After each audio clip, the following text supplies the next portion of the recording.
जब हुकूमत कर रही थी अमेरिकन गवर्नमेंट पे 18 सदी में, वो जॉर्ज वॉशिंगटन और बेंजामिन फ्रैंकलिन को टेररिस्ट नंबर 1 कहते थे, टेररिस्ट। उसके बाद जॉर्ज वॉशिंगटन बन जाता है प्रेसिडेंट ऑफ यूएसए, टेररिस्ट बन जाता है प्रेसिडेंट ऑफ यूएसए। वो गॉडफादर है, गुरु है किसका? जॉर्ज बुश का भी, ठीक है ना, जॉर्ज बुश का गुरु है। वो जो आतंकवादी आप कहते थे उसके शागिर्द के दोस्त भी आप है, क्या बात है? आपका नजरिया क्यों बदल रहा है? आप कहते थे टेररिस्ट चंद सदी पहले, अभी आप उनके दोस्त थे। तो हमें यह तहकीक करना चाहिए कि क्यों उसको वो लक़ब मिला। अगर जो 11 सितंबर को हुआ था न्यूयॉर्क के अंदर, आप जो कह रहे ना मुसलमान मुसलमान, उसके ऊपर जवाब तो अभी आ रहा है। ये तो खाली वो स्टार्टर्स बोलते ना, स्टार्टर्स, सूप पीते पहले तो जरा बराबर खाना खत्म होता है, मेन मील तो अभी है। मुझे एक शख्स ने पूछा था जब मैं ऑस्ट्रेलिया गया था और इंग्लैंड के अंदर भी, doctor Zakir Naik, do you consider Bin Laden to be a terrorist? क्या आप बिन लादेन को टेररिस्ट मानते हैं? तो मैंने कहा भाई मैं बिन लादेन को जानता नहीं हूं, मैं यही नहीं कह सकता हूं वो टेररिस्ट है क्या नहीं, अच्छा है क्या बुरा, मैं नहीं जानता हूं। कुरान में लिखा है सूरह हुजुरात में सूरह नंबर 49 आयत नंबर 6 में कि जब भी कोई बात कोई कहता है पहला तहकीक करो फिर दूसरे तक पहुंचाओ। अगर मैं CNN और BBC की बात मानूं तो मुझे कहने पड़ेगा कि बिन लादेन टेररिस्ट है, लेकिन मैं क्यों मानूं बात उनकी? क्योंकि मैं आदमी हूं जो घूमता हूं मीडिया में, जानता हूं माशाअल्लाह। तो मैं कहता हूं ना बिन लादेन मेरा दोस्त है ना मेरा दुश्मन है, मैं नहीं जानता हूं। लेकिन अब ये मुझे पूछना चाहते हैं टेररिस्ट नंबर 1 कौन है, तो ये तो जानता हूं मैं, CNN जो अमेरिकन चैनल है, जॉर्ज बुश उसका प्रेसिडेंट है, गर्व से कहता है कि हमने हजारों अफगानिस्तान लोग को बम गिराए, कत्ल किए, इराक में हजारों का कत्ल किया, ठीक है। मान भी लो बहस के तौर पे बिन लादेन ने किया, मान लो, मैं नहीं कहता हूं, मान लो बिन लादेन ने किया कि 11 सितंबर को ट्विन टावर को अटैक किया और 3000 या 5000 लोग मरे। लेकिन अगर 3 या 4000 लोग मरे, 5000 लोग मरे, उसका यह मतलब नहीं होता है कि आप उससे डबल लोग को अफगानिस्तान में मारे एक आदमी की वजह से। कर सकते? अरे बिन लादेन को पकड़ के मारो ना, अगर मानना है तो। अगर उसने किया, सबूत है तो सबूत पूछते अफगानिस्तान गवर्नमेंट ने, मरने कि सबूत क्या है, वो सबूत देता टोनी ब्लेयर को। है सबूत पूछ रहा अफगानिस्तान कि आप मुझे सबूत दो, सबूत क्या है तो हम उस पर तहकीक करेंगे, सजा देंगे उसको। वो सबूत देता मुशर्रफ को, पूछ रहा है आपका, किधर का इंसाफ है ये? किधर का इंसाफ है? प्लेन भेजते हजारों लोग का कत्ल किए अफगानिस्तान में, इराक में। मैंने कहा यूके में, ऑस्ट्रेलिया में, यहां भी अगर टेररिस्ट नंबर 1 है तो जॉर्ज बुश है।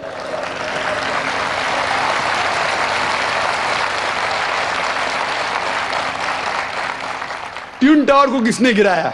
CIA, FBI का क्या बजट है? इन लोग गर्व से कहते हैं अगर परिंदा भी पेंटागन के ऊपर उड़ेगा तो हम पहचान सकते। एक हवाई जहाज 1.5 घंटे बाद आके उसमें ठोक देता है, उनको पता ही नहीं चलता है। बहुत से अमेरिकन लोग, मुस्लिम लोग छोड़ो, क्या कहते हैं अमेरिकन लोग, क्रिश्चियन लोग कहते हैं क्या ये इनसाइड जॉब था, अंदर की बात थी, ये अंदर की बात। जिस तरीके से ट्विन टावर गिरा वो प्लेन के जरिए गिर ही नहीं सकता है।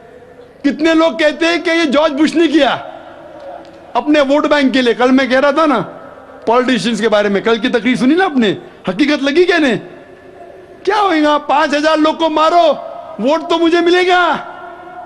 $1 ट्रिलियन नुकसान, क्या फर्क पड़ता है? अगर नहीं गिराऊंगा ट्विन टावर को तो मैं थोड़ी इलेक्शन में आऊंगा। क्या करो? हजारों लोग का कत्ल करो, नुकसान करो करोड़ रुपए का, मैं तो आ गया वापस सीट पे। ये मैं नहीं कह रहा हूं, ये मैं नहीं कह रहा हूं, ये अमेरिकन लोग कह रहे। तो गलत है, मैं नहीं कह रहा हूं कि जॉर्ज बुश ने गिराया। मैं जानता ना, मैंने तहकीक थोड़ी की। मैं कह रहा हूं कि बाकी लोग क्या कह रहे। अमेरिकन लोग कहते हैं कुछ लोग कि बिन लादेन ने क्या कुछ ने कहा, जॉर्ज बुश। लेकिन ये तो मैं जानता हूं कि मैं टीवी पे जो देखा हूं वो खुद के चैनल के ऊपर कि जॉर्ज बुश गर्व से कह रहा हजारों लोग को मैंने मारा हूं, इसीलिए मैं जॉर्ज बुश को टेररिस्ट नंबर 1 कहता हूं। ये बाबरी मस्जिद में जो हुआ हिंदुस्तान में, गुजरात में क्या हुआ, वोट बैंक के लिए हिंदू मुस्लिम में झगड़ा करो। बाबरी मस्जिद को कौन जानता था पहले? आप जानते थे? सुने थे बाबरी मस्जिद के बारे में? ये दंगे फसाद के पहले 1985 के पहले सुने थे? नहीं सुना था। मैं भी नहीं सुना था। یہ ووٹ بینک کے لیے جھگڑا فساد, 1000 لوگ مارے گئے. گجرات میں جو ہوا کیا صحیح ہوا؟ اگر پولیس چاہتی تو, ہمارے ہندوستان پولیس میں ماشاءاللہ اتنا پاور ہے کہ اگر چاہتی تو دنگا فساد ہو ہی نہیں سکتا. بمبئی میں جو ہوا 1992 میں, اف دا پولیس وانٹڈ, کس کی جرت کے باہر رستے پہ آئے؟ لیکن وہ پولیٹیشین کی اجازت ہے, یہاں مت جاؤ وہاں مت جاؤ, یہاں ہنگامہ کرو, یہاں کرفیو لگاؤ وہاں مت کرفیو لگاؤ, یہاں مجھے ووٹ ملے گا وہاں نہیں ملے گا. آپ سمجھے نا؟ تو زیادہ تر چاہے انگلینڈ میں ہو یا امریکہ میں ہو کہ ہندوستان میں ہو, کوئی بھی پولیٹیشین ہو, تو یہ پولیٹیشین کی حرکتوں کی وجہ سے, جیسا میں کل کہا, تو لیبل لگ گیا ابھی مسلم لوگ پہ ٹیررسٹ. اگر آپ جانتے گجرات میں کتنے لوگ کے ماں کا اپنے آنکھ کے سامنے بلاತ್ಕಾರ ہوا, بلاತ್ಕಾರ کرنے والا پڑوسی ہے, اس کے اوپر کوئی ایکشن نہیں لیا جا رہا ہے, تو وہ قانون اپنے ہاتھ میں لیتا ہے, غلط کرتا ہے, ہم بھی لیتا ہے, کیا کرے؟ ہم سمجھ رہے؟ تو ہمیں یہ جاننا چاہیے اس آتنکواد کی جڑ کیا ہے, تو ہمیں جڑ پہ جانا چاہیے اور جڑ کو ختم کرنا چاہیے. اگر ہم ایک ہو جائیں گے, اپنی کتاب ایک خدا میں مانے, صرف خدا سے ڈرے, جو خدا کی بات مانتا اس کو ووٹ دے, نہ کہ دنگے فساد کرے. اب سمجھ رہے؟ تو انشاءاللہ امن ہوگا. اور آپ دیکھیں گے اس کے باوجود, اتنا ہونے کے باوجود, امریکہ میں ایک نیوز ہے کہ 9 مہینے بعد 11 سپٹمبر کے بعد 34,000 امریکن نے اسلام قبول کیا. کیوں؟ جتنا میڈیا اسلام کے خلاف بات کر رہی ہے اتنا ہی اسلام پھیل رہا ہے.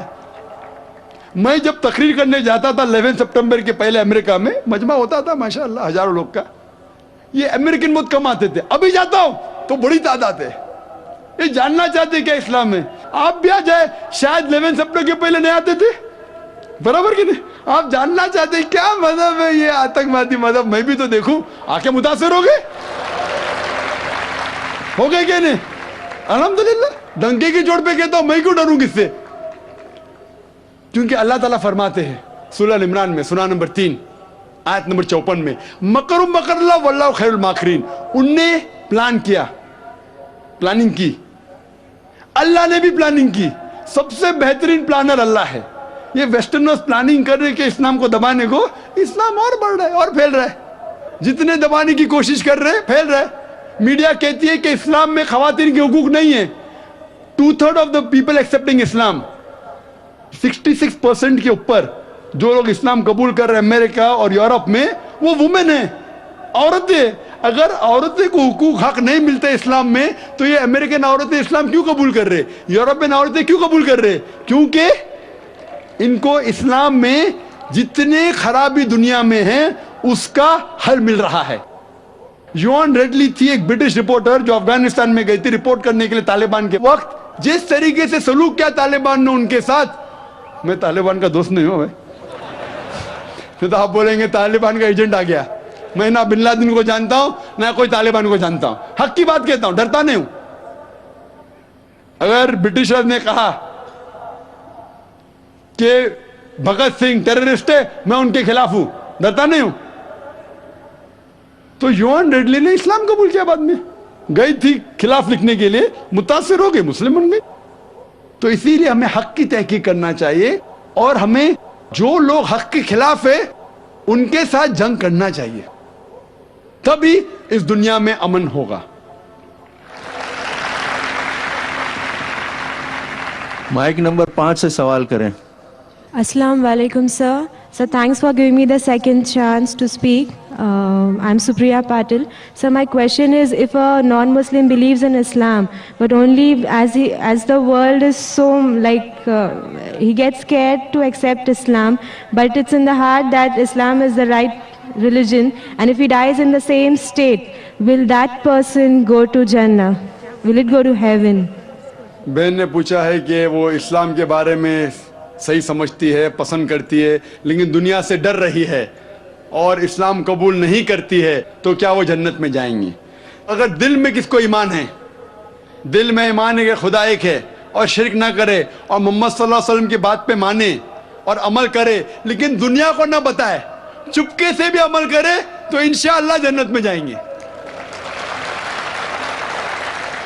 लेकिन अमल सही नहीं रहा. बोलते इस्लाम पसंद है लेकिन बुत परस्ती करे तो कोई फायदा नहीं.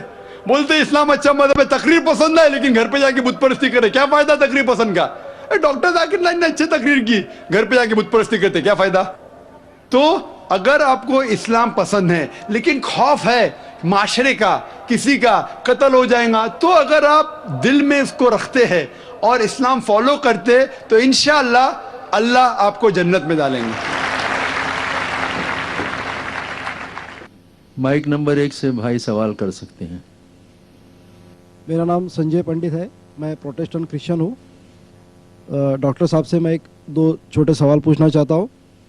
एक, आपका मैंने शाम को 6 बजे से लेक्चर सुना, बहुत ही अच्छा एक लेक्चर लगा मुझे, और आपका काफ़ी प्रभाव हुआ उससे. जो इस्लाम और ईसाईयत में जो आपने समानता बताई है वो, उससे मैं काफ़ी प्रभावित हुआ हूँ. ये आपने जो बताया, जब ईसा मसीह गेत्सेमनी गार्डन में जब ले डाउन हो गए, मुंह के बल सो के उन्होंने प्रेयर की, तो उन्होंने एक शब्द बोला, एलोई एलोई लबा सबक्तनी, हे मेरे खुदा तूने मुझे क्यों ताक दिया. पिता परमेश्वर यहोवा से उन्होंने प्रार्थना की. उस समय ऐसा हुआ, आगे लिखा हुआ है कि उन्हें खून का पसीना आया. तो एज पर मेडिकल ऐसा बोलते हैं, जिसका हार्ट बस्ट हो जाता है तो आदमी एक तो जिंदा नहीं रह पाता है. उस केस में उनको खून का पसीना आया, तो वो नहीं चाहते थे कि उनकी मौत उस तरह से हो जाए हार्ट बस्ट होने से, क्योंकि वो बहुत आत्मा में व्याकुल होकर उन्होंने प्रेयर की थी. तो उस समय उन्होंने परमेश्वर से कहा कि जूने करार में लिखा हुआ है कि मुझे सूली पे चढ़ना है, समाज के लिए मेरे को बलिदान करना है, मैं बलिदान का कोकरा हूँ, और फिर मुझे क्रूसीफाई करेंगे, उधर मैं अपना प्राणार्पण करूँगा, ये मेरा प्राण जाने का वक्त नहीं है. ये उन्होंने वो टाइम को कहा था, ऐसा वो प्रेयर है उसमें. तो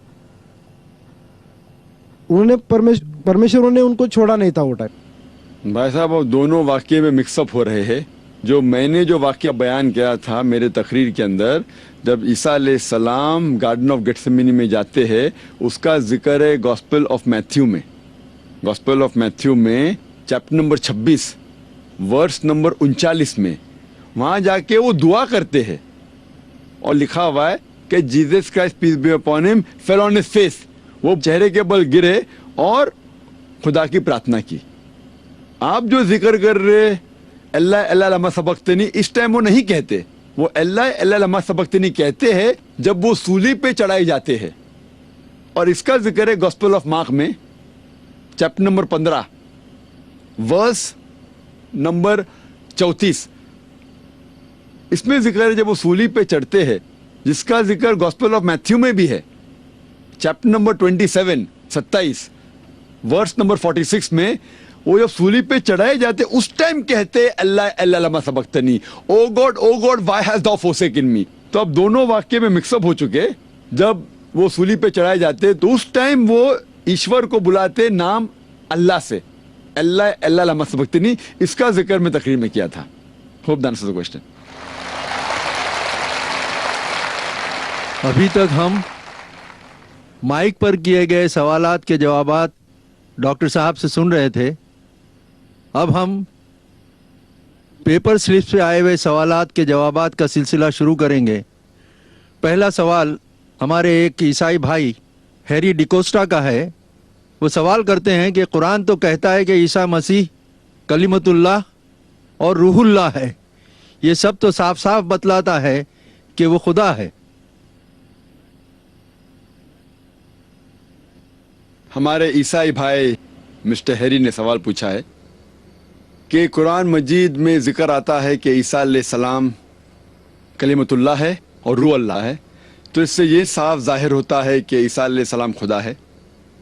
जिस आयत का ये जिक्र कर रहे थे वो थी कुरान मजीद की आयत सूरह आल इमरान की सूरह नंबर 3 आयत नंबर 45 आयत नंबर 45, जहाँ अल्लाह सुब्हानहू व तआला फरमाते हैं, इसकालतुल मलाइकतु या मरियम इन्नल्लाह युबश्शिरुकी बिकलिमतिन मिन इस्मुहुल मसीहु ईसा इब्न मरियम.